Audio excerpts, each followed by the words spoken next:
Fala pessoal, tranquilo? Hoje a gente vai começar a nossa temporada de balanços aqui no Vida de Acionista com o Santander. Sim, é um banco que eu tenho bastante interesse em ter na carteira e algumas opiniões de pessoas que a gente respeita bastante trouxeram aí um barulho para o mercado financeiro. Mas calma lá que a gente vai trazer um monte de explicação, um monte de argumento para que você melhore cada vez mais a sua tomada de decisão. Passaremos por alguns aspectos da teleconferência, depois olharemos alguns números, qual que foi a interpretação que eu tive em relação a isso, e lá no finalzinho a gente fala sobre a questão do preço, se vale a pena ou não comprar Santander atualmente. Espero que você consiga aprender bastante nesse vídeo. Então, vamos começar.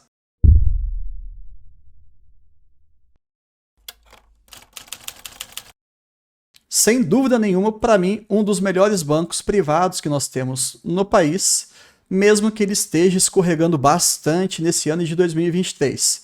Teve toda uma polêmica, né, do caso Americanas, finalzinho do ano passado, primeiro trimestre, agora o segundo também, PIS/COFINS, vários tropeços que a gente precisa ficar sempre atento. Mas com calma e elegância vai dar tudo certo. Traremos aqui alguns conceitos novos e também algumas mudanças do nosso canal para que vocês consigam acompanhar com mais qualidade o que a gente tende a produzir daqui para frente, ok? Olhando aqui os destaques da empresa, quando você olha pouco número na tela inicial, na parte de destaques, você pode ter certeza que o negócio não está tão bom. O lucro líquido foi muito ruim ainda, 2 bilhões, mas é uma grana interessante. E o retorno ali, né, a rentabilidade anualizada, ela está muito baixa, 11%, é completamente fora ali do que o Santander geralmente faz. Mas estrelinha amarela significa o quê? Eles prometeram melhorar esse tipo de indicador. Querem melhorar a sua eficiência operacional e, de certa maneira, isso está também relacionado com a rentabilidade do negócio como um todo. Eles abordam dois princípios muito bacanas aqui. A multicanalidade, que é oferecer o serviço de vários formatos, seja presencial, o físico, seja remoto, seja ali através do celular, seja através de um tablet e por aí vai. Tudo bem? Então, multicanalidade é muito interessante. E a principalidade, já entra até como conteúdo extra para vocês, nós temos hoje aproximadamente 1 bilhão de contas correntes no nosso país. Na média, forçando um pouquinho a barra, é como se cada brasileiro tivesse 5 contas em 5 instituições financeiras. Logo, o que vem a ser principalidade? O banco em questão se tornar a principal conta corrente. Como é que você faz isso? Servindo muito bem, colocando uma boa qualidade, boas opções, uma boa rentabilidade e por aí vai.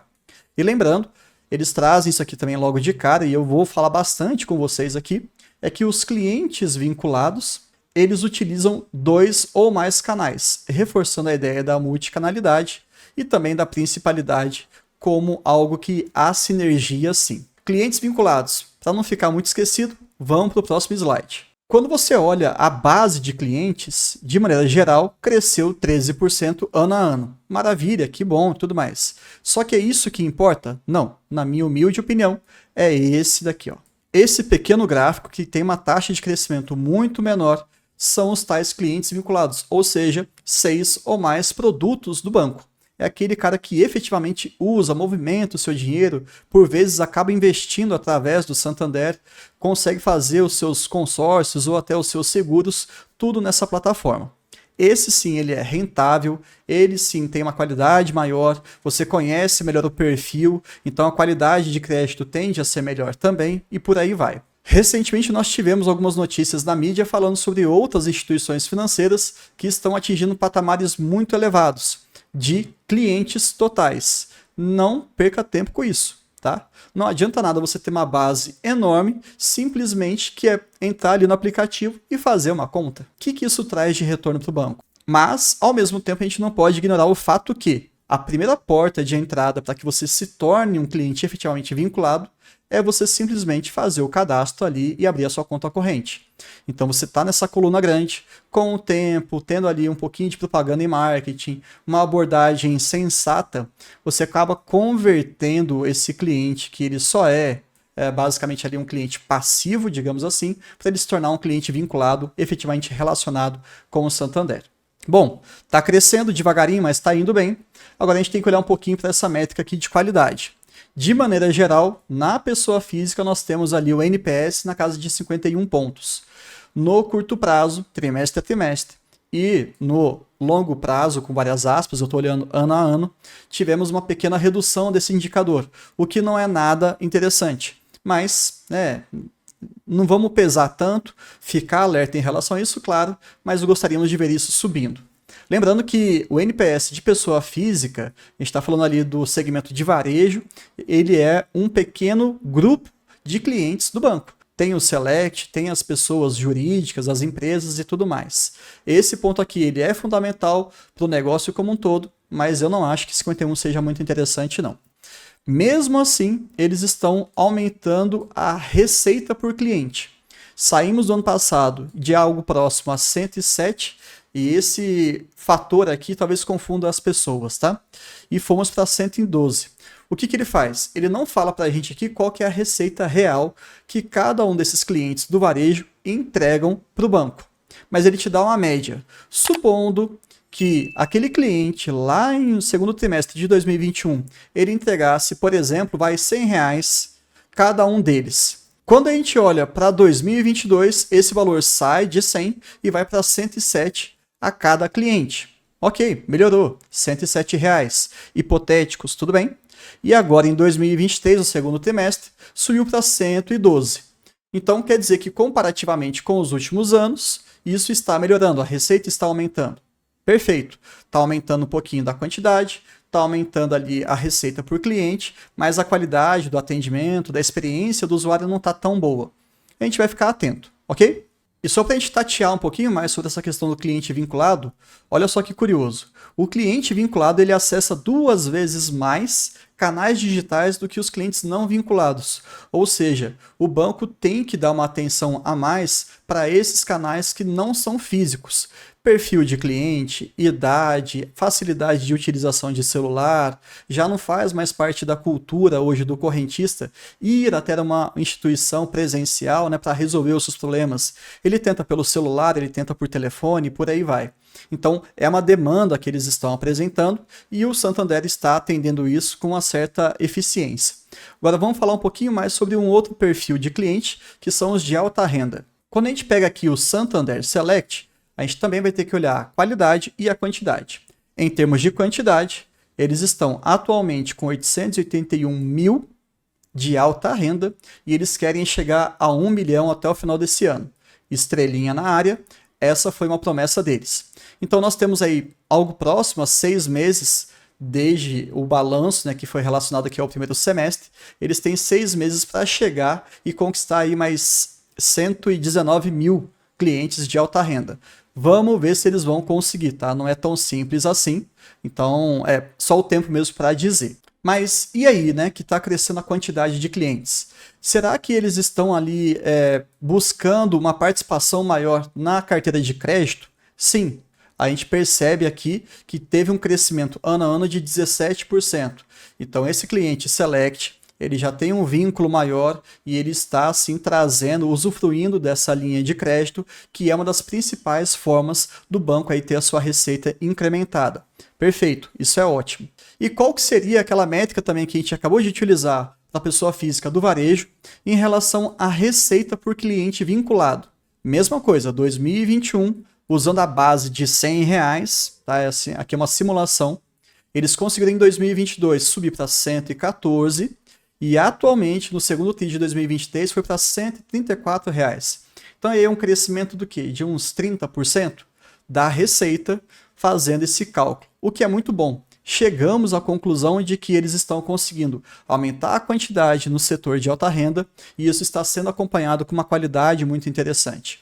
E um outro ponto que também diferencia é que o NPS ele está maior e também está crescendo, pelo menos na métrica ano a ano. Hoje eles têm ali 63 pontos, um pouquinho acima da pessoa física do varejo. E só para a gente fechar um pouquinho desse segmento de alta renda e o segmento que não é de alta renda, temos um último detalhe. Pegando todos os vinculados, nós temos uma presença de 75% são de alta renda e apenas 25% são de varejo. não são de alta renda. Isso me dá uma tranquilidade muito boa, uma segurança para os próximos trimestres, pensando aí em rentabilidade, pensando aí em redução de inadimplência e outras métricas mais que a gente pode discutir em relação à saúde financeira do banco como um todo. E se você está gostando desse tipo de conteúdo e ainda não é inscrito, é só você se inscrever aqui no nosso canal, deixar o like e também temos aqui agora um pequeno assunto que é um extra. Para quem não conhece, quase todos os vídeos de balanço trimestral a gente sempre coloca alguma informação a mais, para você sempre aprender um pouquinho. Isso não tem nenhum problema, né? A gente não foge do foco e também a gente começa a entender cada vez mais essas leituras, esses documentos que as empresas fornecem para os seus acionistas. Vamos falar sobre o tal do cross-selling. Basicamente é o seguinte, tá? Imagina que você entra no Banco Santander, fez a sua conta lá e tudo mais, e aí de repente você resolveu comprar um carro. Ok? Só que daí você vai comprar esse carro aonde? Lá no site da Web Motors. Opa, isso tem vínculo com o Santander. E talvez você possa ter ali uma experiência de usuário ou até uma vantagem financeira mesmo por ser cliente do Santander. Não estou falando que exista, tá? Necessariamente, mas é uma oportunidade. Aí você vai lá, então você vai utilizar essa plataforma. Comprou o seu carro, aí você pensa, putz, preciso de um seguro, né? Não tem jeito. E no momento em que você compra, o Santander já recebe uma sinalização e fala assim, opa, pessoal do setor de seguros, tal ali cliente, ele acabou de comprar um carro, vamos tentar abordar ele para ver se ele tem interesse em fechar um seguro com a gente. Entendeu? Você acaba aproveitando todo aquele perfil do cliente para tentar vender não somente aquele seu serviço que ele acabou demandando, mas talvez outros complementares. Isso é uma estratégia muito boa, né? Sem forçar a barra, para não fazer uma venda casada aí, mas eles atuam em 12 setores atualmente, passando pelas várias e diversas áreas da nossa economia. Só para a gente trazer um exemplo prático e real que eles colocaram na apresentação, eles têm um programa de fidelidade que se chama Esfera, tudo bem? Aí o que eles fizeram? Pegaram os clientes que já têm o uso do cartão de crédito e falaram o seguinte, vamos tentar oferecer para esse cidadão o programa de fidelidade, né, para ver se ele consegue aumentar ali o relacionamento com o banco. Dos que acabam aceitando, aderindo a esse programa de fidelidade, acabam gastando 50% a mais no cartão de crédito após essa vinculação no programa. Ou seja, acabam gastando mais, acabam trazendo mais receita para a empresa e etc, etc, etc. Então, é algo que funciona, a gente sabe disso aí há muitos e muitos anos, não é nenhuma novidade, mas é interessante ver essa sinergia, pelo menos, acontecendo.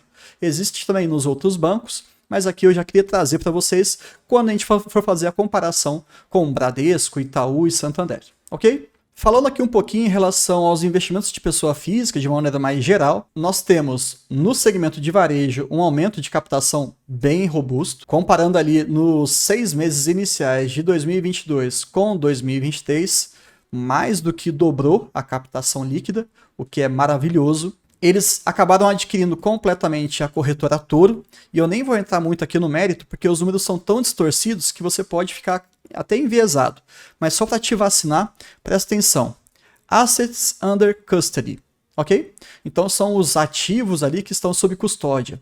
Basicamente teve um crescimento exponencial de 2021 para 2023 de quase 9 vezes, justamente porque a base era muito pequena.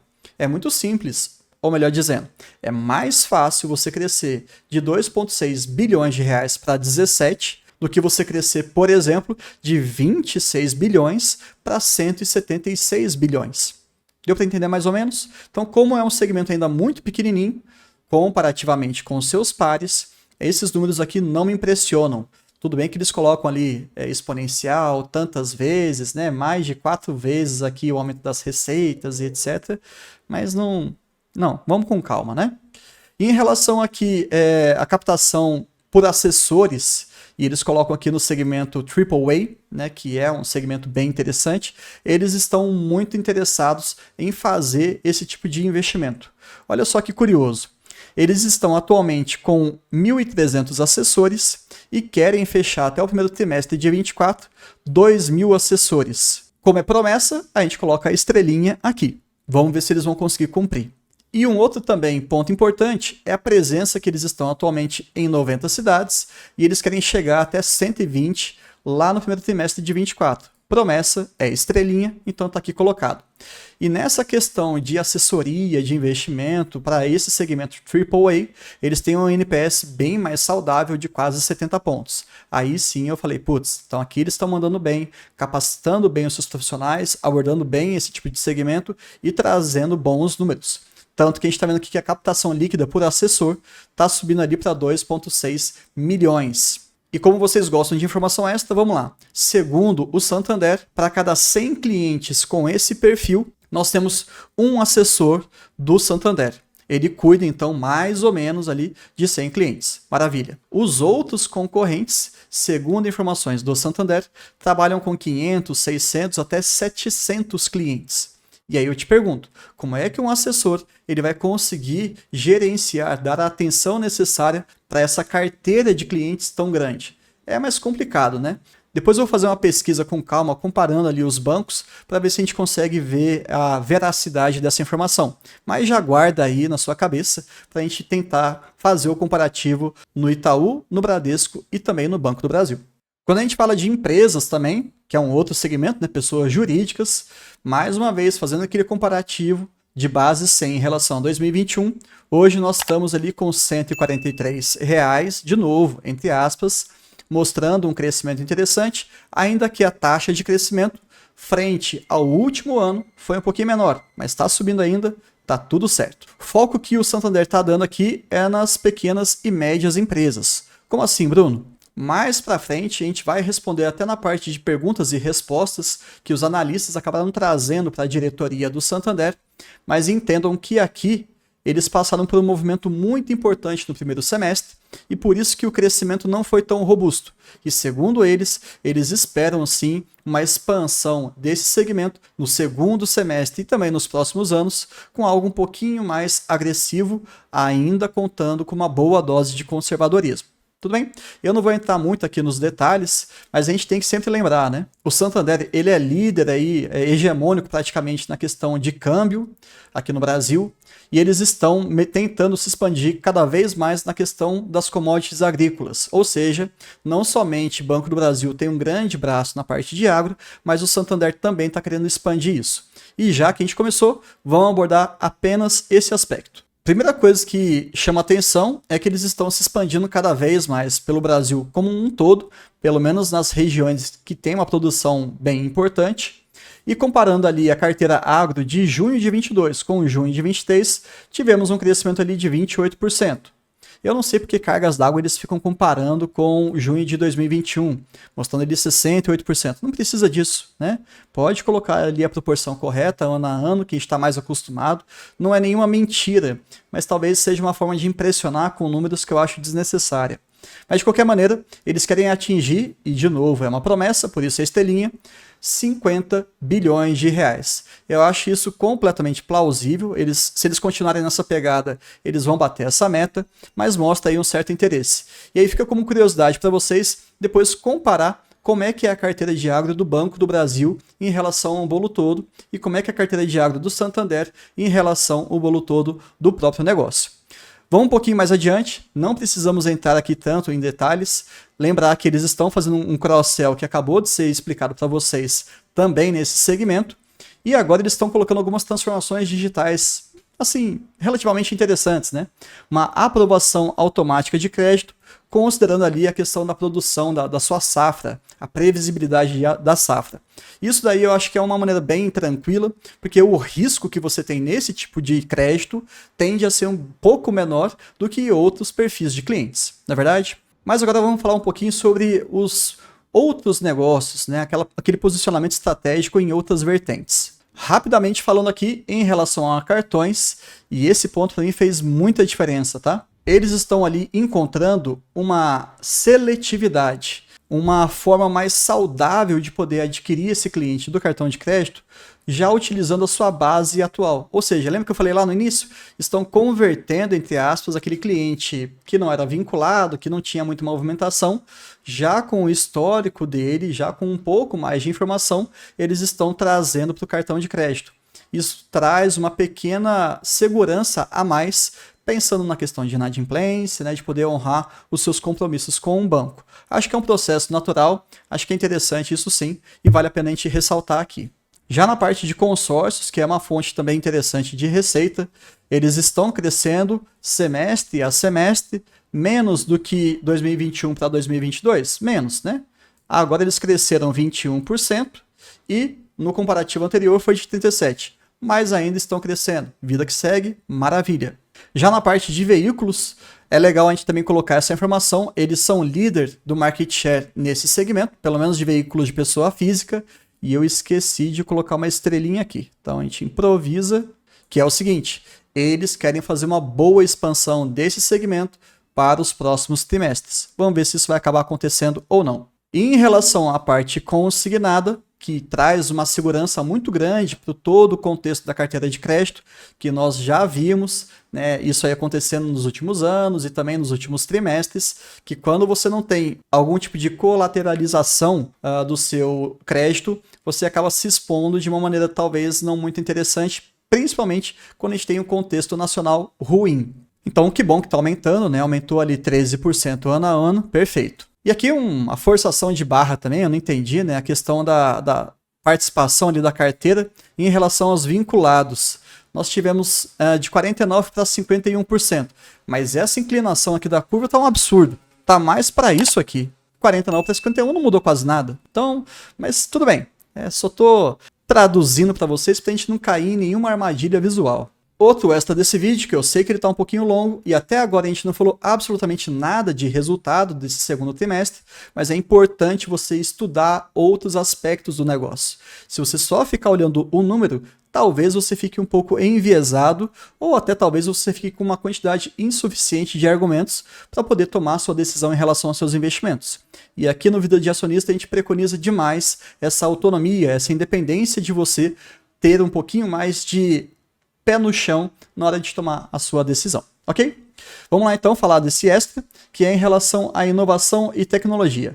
Rapidamente, vocês sabem aquela questão do Open Finance, né? Então você está ali cliente do Santander. E aí você está tentando então conseguir talvez melhores condições de crédito, ou até mesmo o próprio aplicativo pede para você liberar o seu acesso de outros históricos em outras instituições financeiras através dessa iniciativa que é o Open Finance. Então, o que você faz? Eu autorizo que o Santander acesse essas informações nos outros bancos, entre aspas. Maravilha. Mas pode acontecer o contrário, não pode? Você já tem um certo histórico no Santander e aí você está gostando muito do Itaú. Aí lá pelo Itaú, ele vai lá e te pergunta, olha, podemos acessar o seu histórico, as suas outras contas em outras instituições financeiras? Claro. Então você vai lá e você faz então uma solicitação para você divulgar as suas informações dentro do Santander para o Itaú. Entendeu essa dinâmica? Tudo bem. Olha só que curioso. O Santander teve 4,1 milhões de solicitações para outros bancos, enquanto outros bancos solicitaram para o Santander 2,7. Fazendo uma pequena interpretação, sem um grau exato aqui de concretude, mas também algo bem lógico, você tem mais fluxo de informação financeira de clientes do Brasil inteiro para dentro do Santander do que clientes do Santander para outras instituições, para o mercado como um todo. E isso é bem visto. Se você está querendo trazer mais informação para o Santander, é porque provavelmente esse cliente que está agora no banco, ele está interessado em começar uma melhor relação com o banco, divulgando todo o seu histórico e o seu presente que está contido em outros bancos. Sacou? Isso aqui é algo que eu gostei. Eu não sei se todos os outros bancos eles fornecem essas informações, mas fica aí como curiosidade até para mim. E aqui é um ponto crucial que é a eficiência operacional. Isso aqui é, enfim, fundamental. Pegando desde 2018, então já tem um tempinho já nesse gráfico, perceba que o custo para cada transação saiu ali de R$100, uma base de cálculo, tudo bem? E hoje custa R$50. Ou se custava R$1 para a empresa, para o banco fazer essa operação, hoje custa 50 centavos.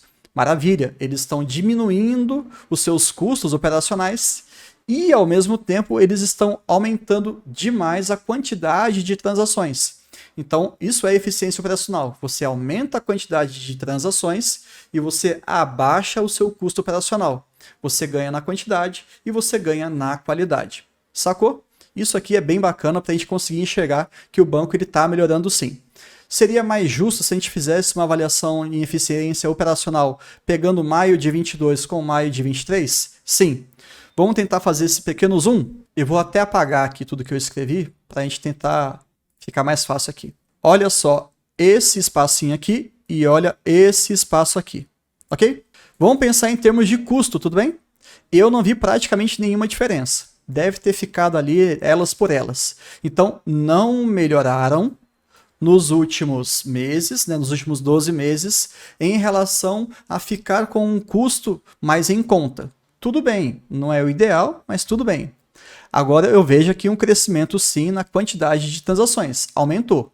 Então sim, eles conseguiram melhorar a quantidade de transações. De novo, aumentou a quantidade, manteve o mesmo custo, isso é algo positivo para o banco. A gente teve aí, sem dúvida nenhuma, uma eficiência operacional. Menor do que todo aquele histórico que a gente acabou de falar? Menor, mas ainda assim relevante. Tranquilo? Eu espero sinceramente que vocês tenham gostado desse tipo de conteúdo extra. Não é picuinha, não é algo irrelevante. É muito bacana você comparar coisas que são comparáveis, não é verdade? Não adianta comparar um banco com talvez uma Klabin da vida. Fica algo muito esquisito. E quando a gente traz esse conteúdo extra, até que você busque essas informações nos outros bancos. Ou talvez você pode chegar lá e falar assim, ô, meu amigo, do Bradesco, me fala um pouquinho aqui do seu fluxo de informação em relação ao Open Finance. Quantas solicitações vocês têm de envio e quantas vocês têm de recebimento? A gente pode juntar todas essas informações, por exemplo, e fazer um vídeo comparativo. Por que não? Pensando nessa questão de modernização, de novas ferramentas no nosso mercado, a gente consegue enxergar quem é que está centralizando mais informação e quem é que está dispondo mais informação. É um diferencial estratégico, por exemplo. Se você está gostando ou não, se você acha que é relevante, ou se você pensou inclusive em algum outro conteúdo extra, deixa aqui nos comentários para a gente. Isso ajuda muito para que a gente consiga formatar um bom roteiro de conteúdo. E para quem não conhece muito bem o nosso canal, nós temos aqui um projeto de doação. Sim, não tem nenhum benefício para quem doa para o canal Vida de Acionista, para o projeto Vida de Acionista. Mas é uma forma que a gente consegue, por exemplo, comprar um melhor microfone, ou colocar uma boa luz, trocar a nossa câmera, ou até mesmo uma forma de melhorar o trabalho do Mike, seja com softwares melhores ou até com alguns equipamentos melhores. Lembrando que isso toma muito tempo, eu erro demais aqui nas nossas gravações. Mas enfim, é uma forma até de reconhecimento, né? Você se inscreve, você interage, você comenta, você divulga. Isso pra gente é fundamental. Mas se você quiser colaborar de alguma forma voluntária, é só você clicar no nosso link aqui embaixo do apoia-se/vida de acionista. É só achar ali o link e aí nós temos os planos mensais, é uma cobrança recorrente de R$6. É um valor bem simbólico mesmo, mas pra gente faz muita diferença. Tudo bem? Enfim, vamos voltar agora e entrar no principal do nosso vídeo, que é a parte dos resultados. Vamos lá, né? Pouquinho de tabela não tem jeito, gente. Margem financeira bruta. Falando aí basicamente das receitas, né? Nós tivemos sim um pequeno crescimento trimestre a trimestre, pegando o primeiro TRI de 23 com o segundo TRI de 23, crescimento bem suave de 3%, e em relação ao acumulado semestral com o ano passado, ficamos no 0 a 0. Em termos de comissões, que também é uma fonte de receita, um crescimento também bem parco, bem pequenininho, de 2,4%, mas vida que segue. Receita total, 3,1%. Ótimo. Agora vamos pensar em algumas saídas, tá? Provisionamento de crédito. Nós tivemos ali, no primeiro TRI de 23, um grande provisionamento de 6,7 bilhões e agora uma provisão um pouco menor. E lá na perguntas e respostas, que daqui a pouquinho a gente vai fazer um grande resumão para você, que vai acompanhar até o final desse vídeo, eles fizeram uma pequena redução e isso tem uma justificativa sim, ok? Uma redução com o primeiro trimestre de 11%. Outra saída está relacionada às despesas. Nós tivemos praticamente em linhas quase 6 bilhões de reais. E na parte de outros aqui também um volume interessante de 4,4 bilhões de reais. Então, colocando ali a questão de impostos e outras questões mais, fechamos o nosso lucro líquido recorrente em 2,3 bilhões de reais.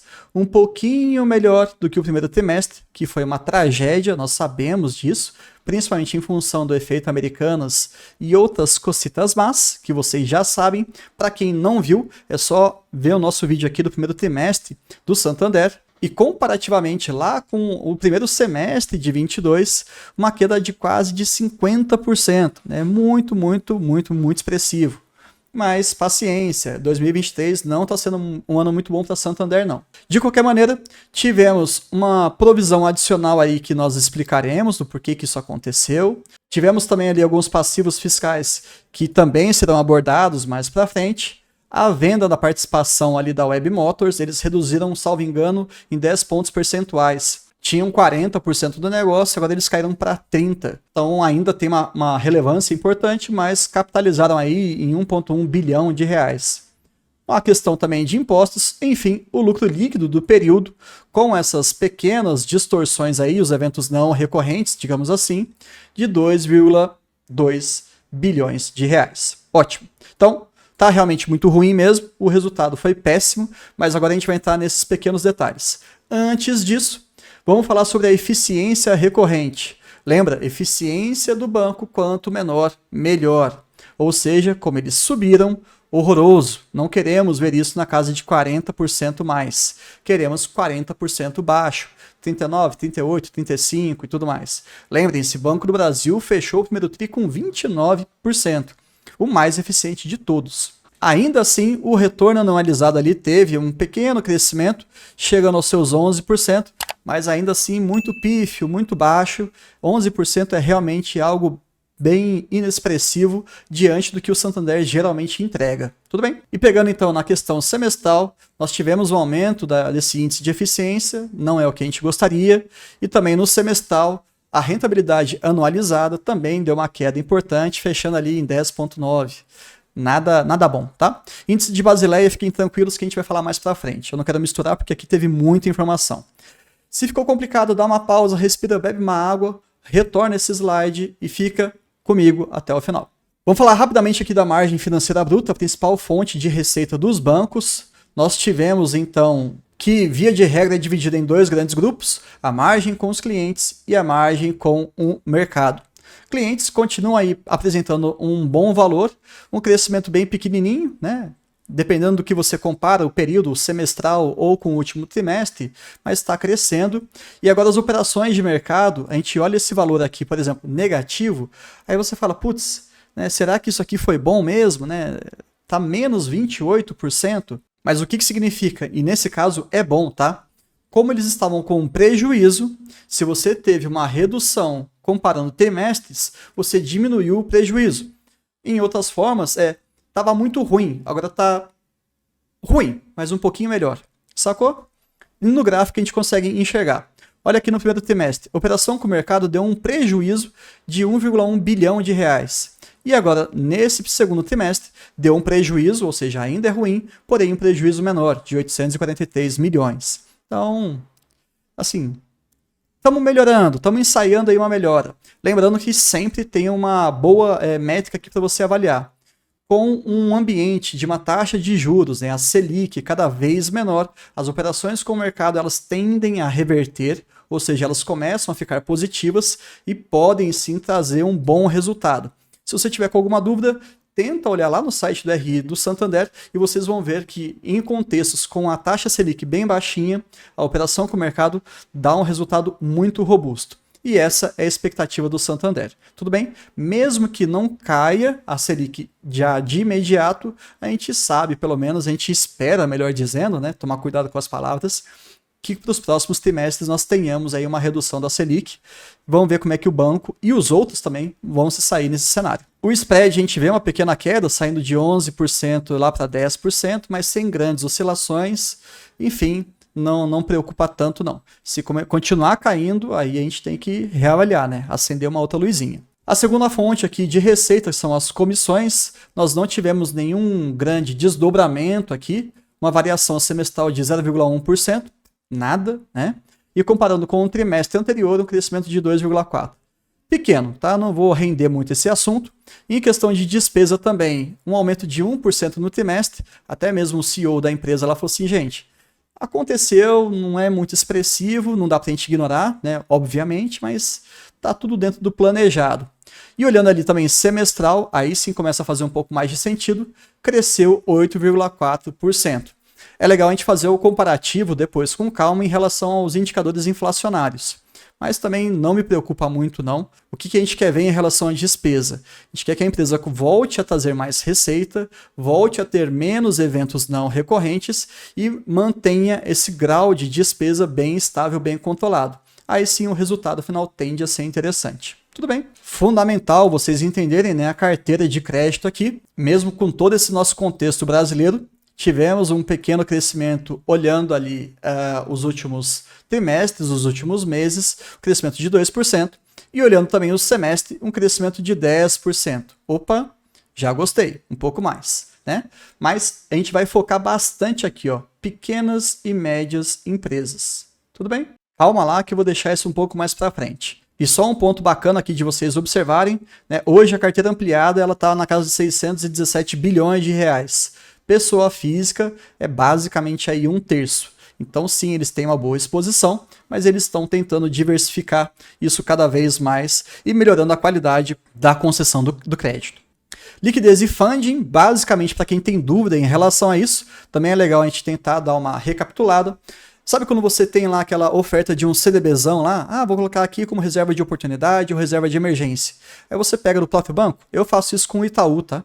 Ele rende 99 do CDI, então eu vou lá e coloco. Pronto, isso aí traz liquidez, é um funding do próprio banco. Lembrando que o grande modelo de negócio do banco, qual que é? Pega esse dinheiro emprestado a uma taxa e ele empresta para outras pessoas, para outros clientes, a uma taxa maior. A diferença fica com eles. Então, quando você tem um aumento de liquidez, e isso tem acontecido, semestralmente falando, né, comparando, cresceu 12%, a gente gosta disso. Um pequeno destaque aqui, né, com um aumento expressivo de 33%, 34%, em relação a LCI e LCA, que são investimentos ali isentos do imposto de renda. Então, para quem gosta de renda fixa, não tem tanta liquidez assim comparado com outros produtos, tá? Mas você pode dar uma pesquisada, talvez seja interessante. Mas enfim, eles estão expandindo nessa questão. E eu tinha combinado com vocês que eu ia falar sobre o tal do índice de Basileia, né? Aqui é a questão do capital deles. Lembrando que índice de Basileia também, resumidamente, fala sobre a alavancagem do negócio. É muito importante, existem alguns valores regulatórios mínimos.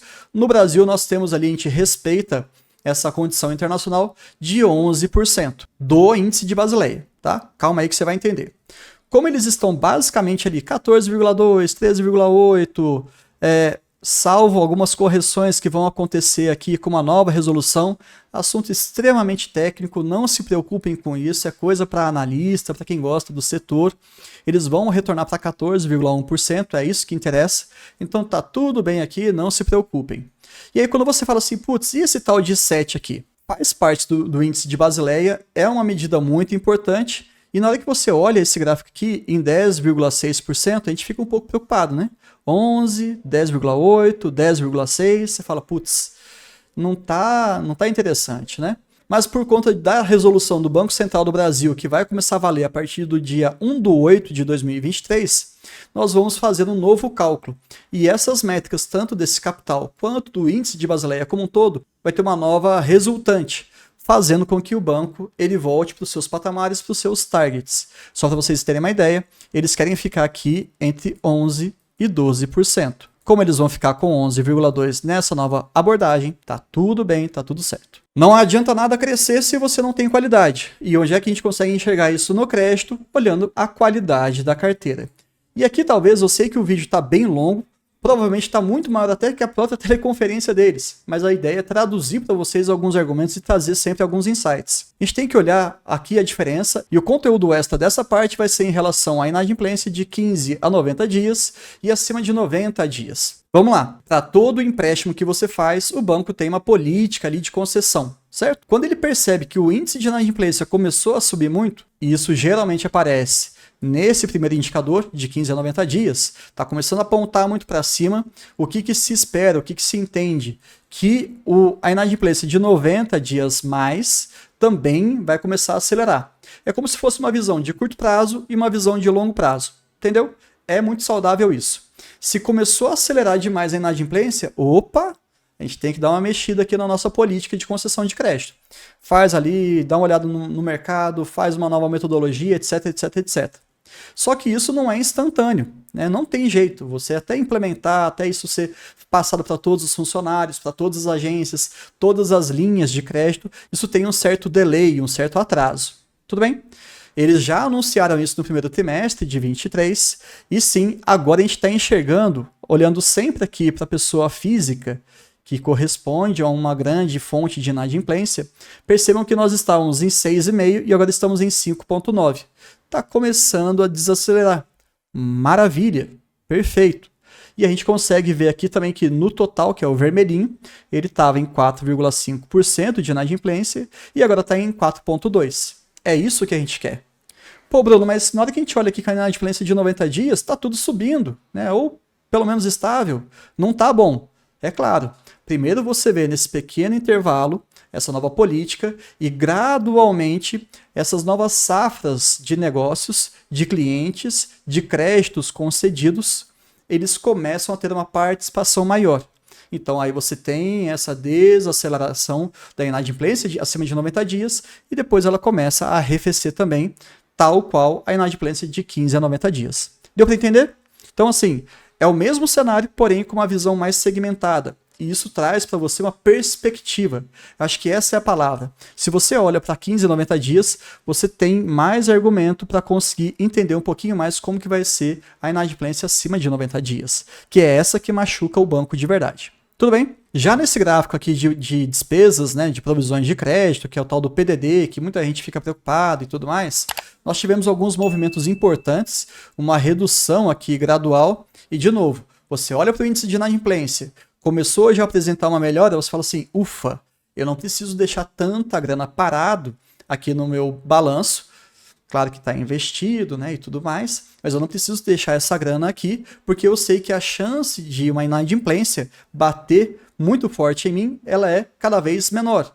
Melhoramos a nossa política. Então tudo bem, eu vou começar a liberar um pouquinho mais desse valor, e esse PDD, essa provisão que estava reservada, ela volta para o balanço como lucro. Entendeu? Eles estão represando o lucro para que não corram tanto risco. O risco está diminuindo? Libera um pouco essa grana. Basicamente é isso, tá? E aqui é uma parte bem bacana, que é a tal da recuperação de crédito, é um adicional que eles também falaram lá no finalzinho da teleconferência, que esse trimestre eles tiveram a maior recuperação de crédito de toda a história do Santander até hoje aqui no Brasil.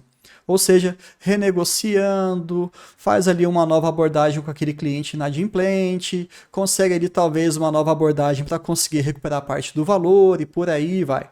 Isso é muito importante, porque isso mostra uma capacidade daquela grana que praticamente estava perdida, o famoso calote, né? Você fala assim, putz, isso aqui já era. Mas ele acaba voltando para o negócio, voltando ali para as linhas financeiras da empresa. É perfeito isso. O índice de cobertura, que é uma métrica também de saúde, de segurança, acabou caindo e eles atribuem essa queda aqui em relação ao evento não recorrente do PIS/COFINS, que já a gente vai falar porque tem muita informação ainda. Agora há pouco eu falei para vocês sobre a nova política de concessão de crédito, né? Como é que o Santander vai distribuir dinheiro para os seus clientes em relação aos empréstimos. Como que você enxerga se isso está funcionando ou não? Índice de inadimplência de 15 a 90 dias, sim. Produtos com garantias, ou seja, eles têm um colateral, seja um carro, seja um imóvel, seja até a folha de pagamento, né? Isso está crescendo, hoje é 66%. E em relação ao período do último trimestre, em relação ao último ano, isso está crescendo também, maravilha. Eles estão ficando mais conservadores para distribuir esse crédito. Quando a gente olha aqui a qualidade de crédito, safra antiga e safra nova, olha como o índice de inadimplência das safras novas é menor do que as safras antigas. Deu para entender? Antes e depois. Na hora que você faz esse comparativo, você fala, putz, de verdade, efetivamente, a minha nova política ela está funcionando. Maravilha.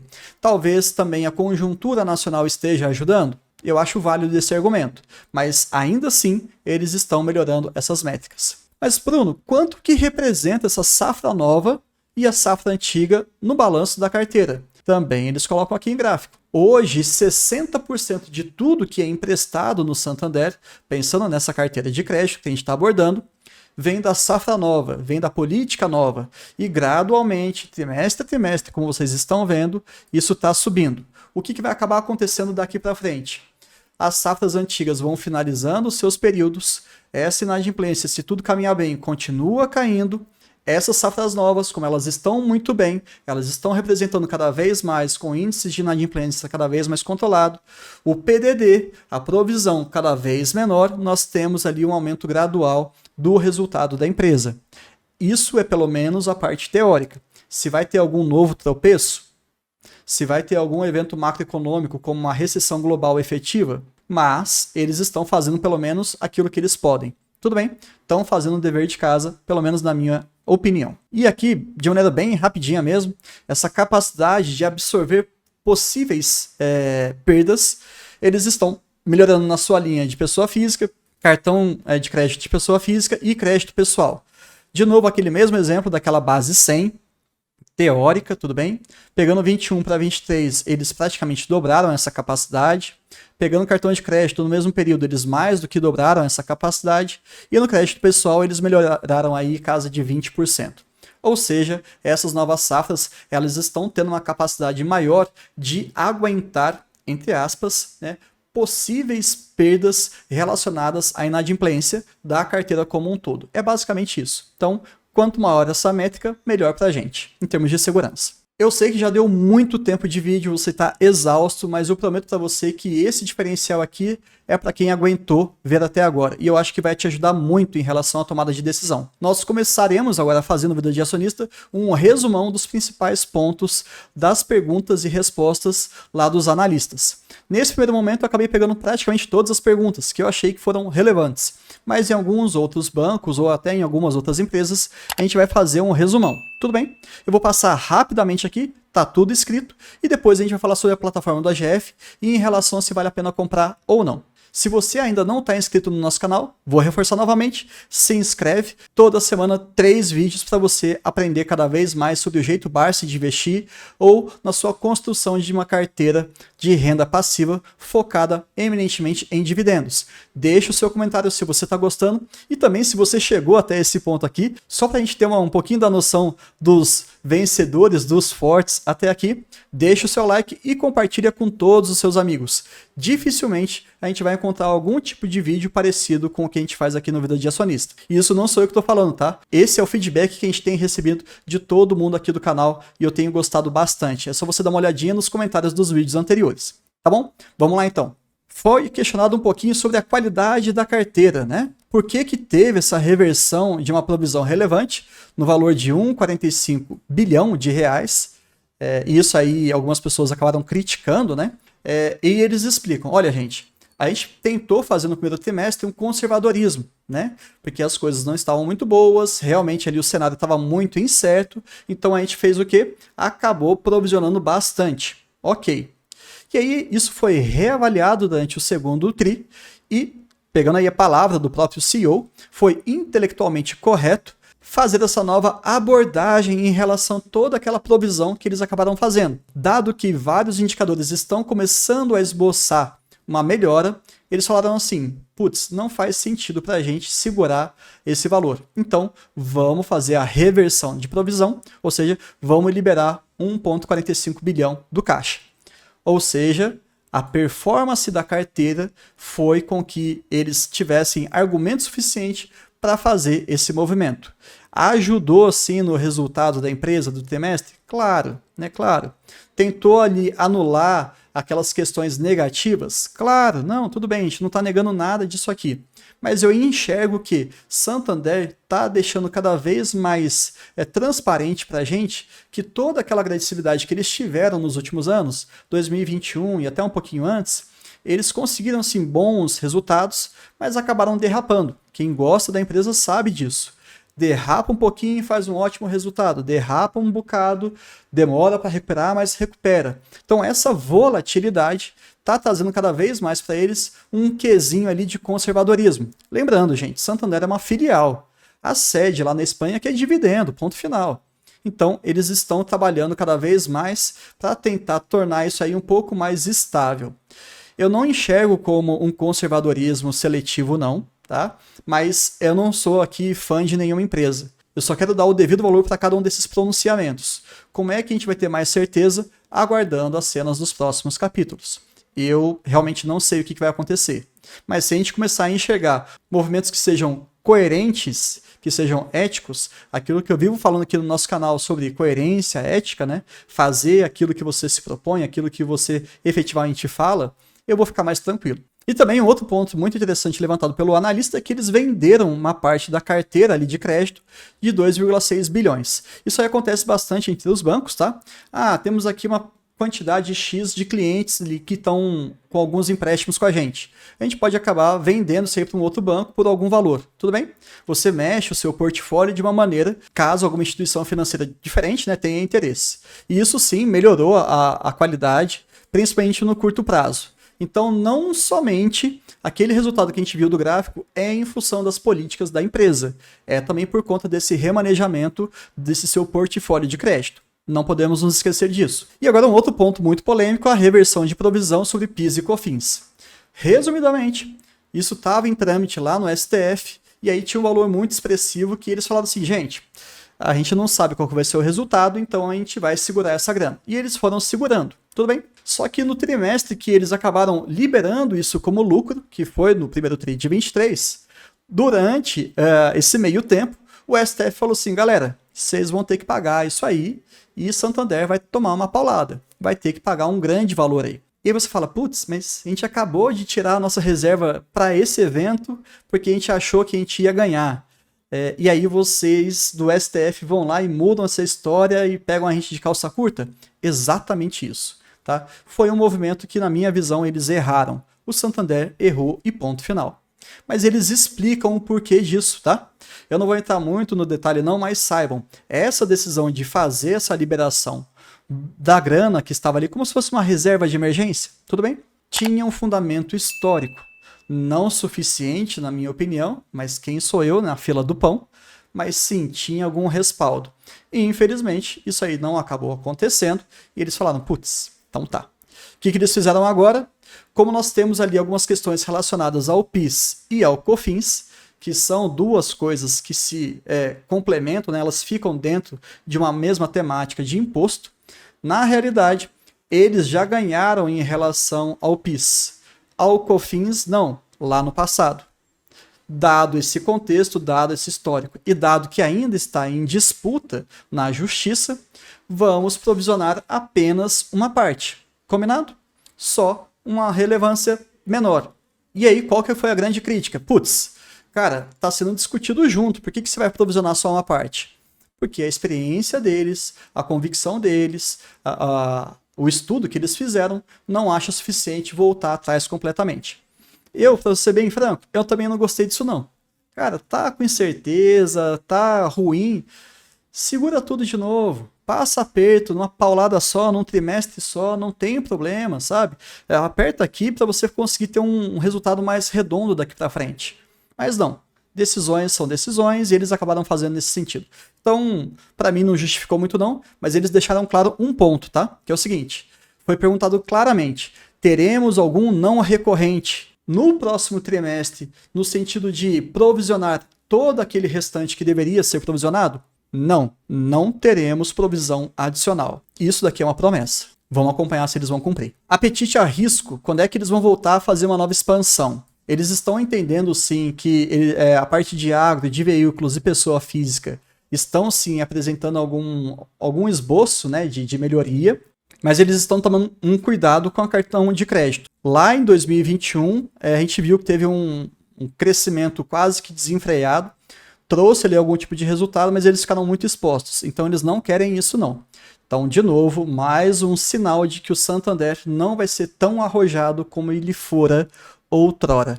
Gastei aqui, hein? Mas tudo bem, é isso. Foco na principalidade, ou seja, eles querem se tornar a primeira opção dos brasileiros.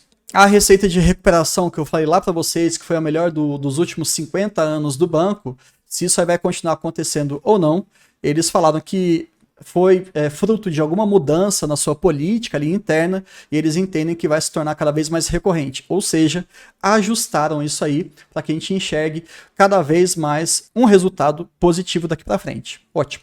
Em relação à margem com o mercado, qual que é a expectativa? Aquilo lá que a gente já falou. Com a redução da taxa Selic, provavelmente nós teremos uma contribuição positiva. Carteiras de crédito aí em relação a pequenas e médias empresas. No primeiro semestre, eles focaram muito em recuperações e também melhoraram a qualidade da composição dessa carteira.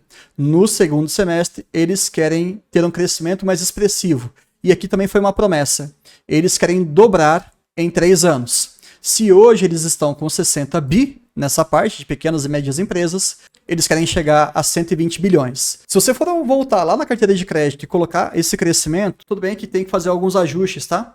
Mas eles estão praticamente diversificando cada vez mais a sua carteira de crédito. E isso para mim é fenomenal, tudo bem? Vão diminuir tecnicamente falando a exposição à pessoa física, o varejão, e vão aumentar cada vez mais em pequenas e médias empresas. E se for falar de pessoa física, eles estão focando muito em alta renda. Sinceramente, se eles cumprirem o que estão falando, eu fico muito feliz. Perguntado também sobre o programa Desenrola, né? Não teve muito impacto não. Né, a faixa 1 é pouco relevante para eles, e na faixa 2, se tiver demanda, eles vão ali fazer alguma possibilidade de negociação, mas nada muito expressivo. E aqui, só para a gente fechar, eles falaram sobre a vinculação, né, do cliente e a principalidade. Perguntaram muito sobre essa questão do controle de custo, para você manter a margem, porque isso não é tão fácil de ser feito, né? E também você vai aumentar o seu custo para ter uma boa satisfação do cliente, o tal do NPS, por exemplo. E eles falaram, gente, o nosso foco é converter a nossa base de clientes, aquele grande montante, em clientes vinculados, que são sim mais rentáveis, que são sim mais seguros e, portanto, nós teremos uma melhor qualidade. Tudo bem? É basicamente isso. Eu achei bem bacana, muito foi já apresentado durante a teleconferência, mas eles reafirmaram, então isso aí é bom, porque a gente grava mais. E para fechar, finalmente, nós tivemos um insight produzido pela Louise Barsi. Todo respeito a quem ela é e aquilo que ela escreve, não vou ficar tentando gerar conteúdo em cima do que ela acabou explanando para as pessoas, mas sinceramente concordo em partes. Ela já tem anos, né, salvo engano, 7 anos de investimento no Santander, já esteve lá dentro dos conselhos, né, ela bebe ali da fonte do próprio Luiz Barsi Filho, mas acho que há espaço para ter opinião divergente sem problema nenhum. Eu já externalizei para vocês a minha visão, a minha perspectiva. Sou muito novo no mercado, posso estar completamente errado, mas diante daquilo que eu estudei, com as informações que eu, Bruno, tenho, não que outras pessoas ou que outras instituições têm. Eu, Bruno, entendo para minha estratégia, para o meu futuro, que Santander ainda é uma excelente opção.